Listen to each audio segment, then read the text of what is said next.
of the airwaves. It is June 24th, and if you know it or not, it's Midsummer Day. It is Midsummer Day. It's a great day. And lucky me, I have a special guest on this occasion, on this beautiful day. And no wonder Jenna is an artist and a sweetheart. Hello, my dear. Thank you so much for coming and talking to me. Hi, Alma. Oh my gosh. Wow, what an honor. Thank you so much for inviting me. It really set the tone for the day. It really did. And I got to think about it and and try not to obsess about it because I am super vain and it's all about me. And then I have to laugh at myself and say, you're just one of so many people. And but I love that you made me rise to the occasion because I've been watching your show and I've been watching episodes after episodes and showing my husband and showing my kids and go, look at this amazing person. And they just like they indulge me a little bit and then they wave me away. Yeah. And they say, oh, that's great, mom. Goodbye. Goodbye. Okay, let's see what they're gonna say now when you get your Oscar. So let's see what they're gonna do then. Okay, so you know what this is all about, right? We started talking about not surviving the Corona era, but thriving in it, thriving. So we know each other for quite a while, right? We're friends for quite a bit. But now, since mid March, when all this hit, like things changed. Our reality did change. So I want to know what happened to you. What happened to my Jenna when all this happened mid-March? Like, what is your life all about today? What is your purpose? What is your meaning? What do you do on a daily basis? Give us some inspiration. Wow. Well, the first thing that occurs to me, and I was telling this to a friend one day, was that in some ways, my life hasn't changed very much at all because I was doing stuff on my computer and I was meeting friends and I was trying to find my inspiration on a daily basis to feed my artist soul and to feed my writer's soul and get along with my family. Basically, that's my main goals. And somehow, as the time went by, I realized that my life hadn't really changed that much, other than, yay, it was keeping me out of the stores Mhm. because I don't need anything, but put me in a store and I'm going to buy stuff. So that was great. And secondly, my daughter ended up um, getting laid off. And so she has been home since March 18th. And let's just say we haven't had the easiest road together. We've had a lot of some conflict, some regular stuff, and she's an adult child living at home. And this has been the most amazing thing because she was dealing with this really, really well, other than being completely neurotic about catching it herself and being completely OCD, self-confessed. Mhm. And suddenly here we were thrown together and getting along and nurturing each other. And I make her tea, and then she says, "What are you doing today?" And then it was better than I could have ever hoped for. And yeah, those were the two most amazing things. That my life didn't change that much. For once, I was being the positive one amidst this sea of negativity. Okay, so I know that you have your philosophy, and so I know that I remember you were mentioning four things. I Maybe I can just quickly quote. We both like very much Anne Lamott, right, the author, and as you said in one of her TED talks, she says about life in general and about especially women our age. What should we do? She says that being full of affection for one's goofy think us. Goofy, self-centered, cranky, annoying self, this is home. So yes, we have found this affection. No, I totally believe that. So tell me about your philosophy, your little rules that you play, that you really live by. I remember you said four. Yes, definitely. And for some reason, when I've done, whatever, a course or something in the past that wasn't really rehearsed, I would just tell myself, just remember three things. If I remember three things to share with people, somehow it helped me remember them. And I would, but I've revised this because I have a great affinity for native traditions and some shamanic philosophies, and it plays really well into this number four.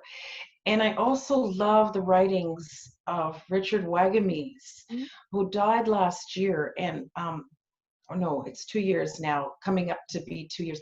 And I had never even heard of him, and I started reading one of his books, and then it was all coming together. Um, so this number four usually relates to our emotional, spiritual, physical, and mental well-being, and how they need to be in balance. So that's a constant struggle, I know, for myself as well as other people.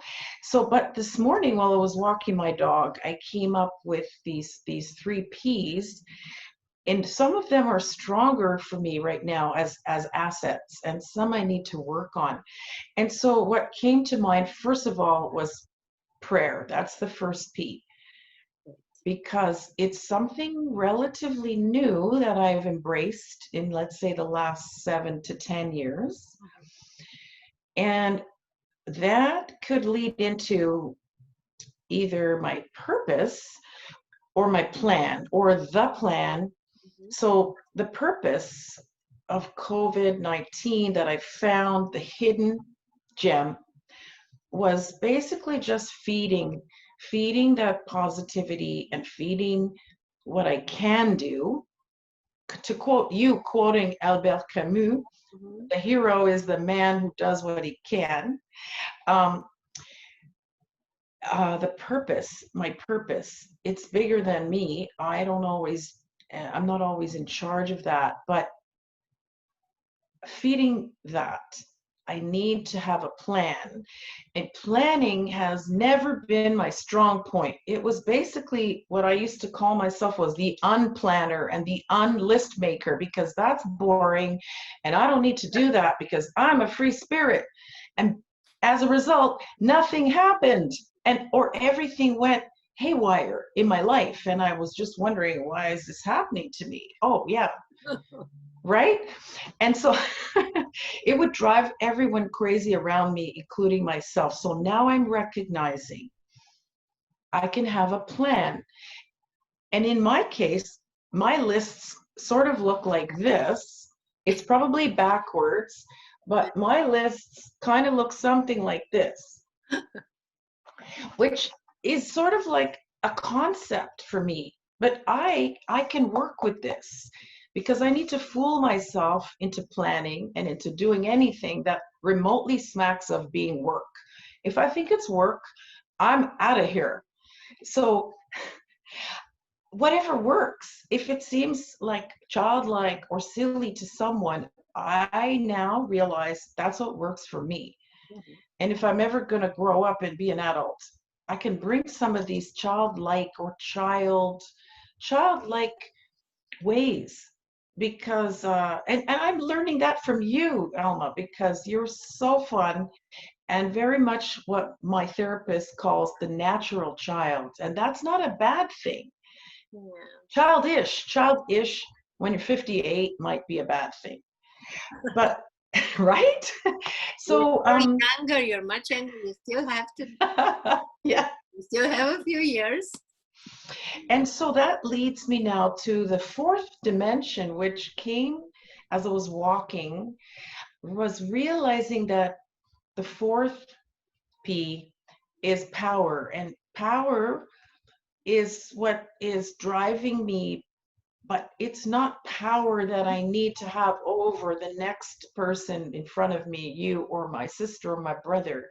It's basically just embracing the power that I have, that we all have, and plugging into that extra power. I call it my higher power. It could be my higher self, and using it for the better of my fellows and my my my fellow earthlings and my fellow all around us, and their god-given talents. Some I've worked on and some were gifts that I really can't take credit for, but to propel, hey, there's another P, so Yes. to propel me. Oh my. Okay, I have a fifth P for you. This is brilliant, brilliant with a P. I love it. I love Yeah. No, you have so much. You're such. Okay, you show up. So from all the people, remember Brené Brown, we either show up or we don't. You're either in the picture or not. I know it takes a courage to get up and to show up, but I also know what it is to stay in bed and not being able to get out, right? So you are a beautiful example. So then P it is. I remember P, and that's just beautiful. I want to show my little audience. This is the card I received from you for my 60th birthday. I'm coloring it now because I had to print it out from my computer. it. And I'm gonna color it exactly as you did it. And I cannot Wow. thank you enough. You're so talented. You see, this is where we learn this. Look, happy 60th birthday. This is genius. I mean, I treasure that because you have this talent which is coming out as if it's nothing. Best chefs in the world says, "Oh, this should ever, it's nothing, it's so easy." No, it comes easy when you put the work in that. And I know what you Mm. think with this power is all we need the strength, we need this energy, and that's all we have. Because we exchange that, we can get people's vibes, right? So that's why we need to be, like, for me, sitting with you here, I'm flying already. So it is our, yes, you have. So the painting behind you. So look at this as Yes, well. Did you? that's, you know what? A friend from art school, I went to adult art school at Central Tech in 2018. And my friend that I met there, neither of us had ever taken formal art training, and it was a fantastic program. Mostly women around my age, a beautiful program that was initiated, I think, over 100 years ago. So we get, you know what, I would recommend going to high school when you're in your 50s, Yeah. because no exams, no exams, 5 days a week, every morning, we got to go to school and lots of assignments. Mhm, And I got to learn so much from beautiful teachers and my fellow students. So my friend Claire mhm. was throwing this out, and she gave it to me because she knew that they were sort of my colors. I have a few, but I had done my final project in mixed media with the four colors, which were cream, blue, taupe, and black. And so she gave me this, and it actually does remind me of the Van Gogh almond blossom painting. And yeah, so we recently just threw it up there because before that it was leaning on the couch. And sometimes it was falling on my husband's head while he was watching TV. I didn't really mind actually, but he was not impressed. So yeah. So, and you know what? They call me the leaner because I can't commit. Mostly I have trouble with committing. So my husband says, you're, they called me the leaner because all my art and everything was always just leaning on the wall because I couldn't commit to where it should go. So this is on the wall. So maybe I'm making some progress. Here's another P for you. There we go. I'm writing it down. Yes. Progress. Yep. Yes. And so I don't think, for somebody who meets you for the first time, like today, okay, try to convince them that you're a leaner. So sure. today That's hilarious. today's production, I Oh, started this little, with the dollar store has these prints, and all you have to do is to color them, to fill with oh, color. But every day is something. Please stay in touch, stay close. Like I want to thank you today and every day. Like we're in this world together. I'm so happy we're contemporaries. I'm so happy we know each other. And so let's stay close. Corona or not, I mean, Corona will die eventually. So thank you so much for your time, sweetheart. and Alma, do we have time for um, one quote? Absolutely. I have all the So time. I just didn't know. excellent. Yes, And absolutely. I know I have been accused of always wanting to have the last word, but I will give way to you afterwards. But one of my beautiful friends, and I'm so grateful, I've had many mentors along the way. My beautiful friend, Holly Sedgwick, whom I hope you will meet soon. When we were doing some work together, she said to me, yes, you know what? Whenever you're worried about a problem or there's a situation, more will be revealed. And I was like, oh, yes, more will be revealed. Cool. But more will be required. Oh my God, there's more work to do. And so more will be revealed and more will be required of all of us. So thank you so much. Thank you so much. This was beautiful. This is the last word of this show. Thank you so much. I Bye. see you soon.